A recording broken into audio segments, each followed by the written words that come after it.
આવનારા દિવસમાં ગુજરાતના અનેક વિસ્તારોની અંદર માવઠું થાય તેવી શક્યતાઓ છે। આજે 31 તારીખના રોજ જે હવામાનમાં પલટો આવ્યો છે, જેની અંદર આજ સાંજ સુધીની અંદર દક્ષિણ ગુજરાતના ડાંગ, આહવા હોય, વલસાડ, નવસારી અને વાપી જેવા વિસ્તારોની અંદર છૂટાછવાયા માવઠાના ઝાપટા પડે તેવી શક્યતાઓ છે। અને આવતીકાલે 1 તારીખથી લઈ અને આ જે માવઠાના વરસાદના જે વિસ્તારો છે એમાં વધારો થઈ શકે છે। જો કે આવનારા દિવસની અંદર જે વરસાદો પડવાના છે, જેમાં અનેક જગ્યાએ થંડરસ્ટોર્મ એક્ટિવિટી થાય તેવી પણ શક્યતાઓ છે। જે વિસ્તારોની અંદર થંડરસ્ટોર્મ એક્ટિવિટી થશે ત્યાં ગાજવીજ અને પવન સાથે પણ વરસાદ પડી શકે છે।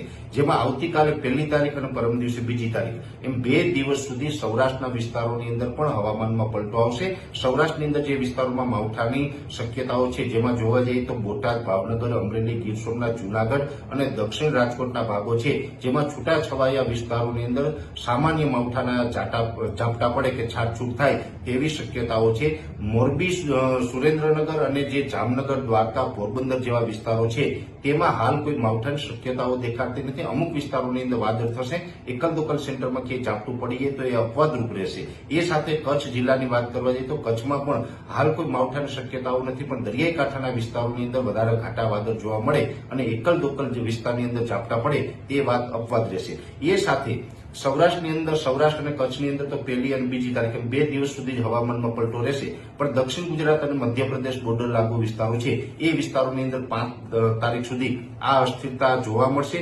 જેમાં ખાસ કરીને અરવલ્લી, મહીસાગર, દાહોદ, ગોધરા અને છોટાઉદેપુર જેવા વિસ્તારો છે એમાં 1 થી લઈને 5 એપ્રિલ દરમિયાન છૂટાછવાયા માવઠાના ઝાપટા પડી શકે છે।